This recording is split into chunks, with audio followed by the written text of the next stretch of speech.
To change the theme on Samsung Galaxy A56 5G, first of all we need to open a settings on our device. We can then move down and look for the themes.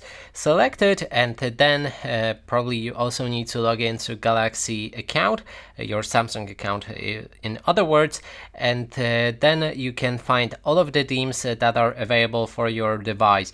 And keep in mind that some of them will require money. You can see the price below, but there's also free ones, but for that I think we just need to scroll all the way down. Now click on the theme that you want to download. In this case, let's just go for this one.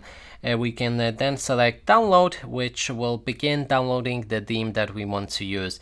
When the process is done, we can click on apply to set that theme on our device. And that is basically everything. Thanks so much for watching, and if you like this video, please consider subscribing.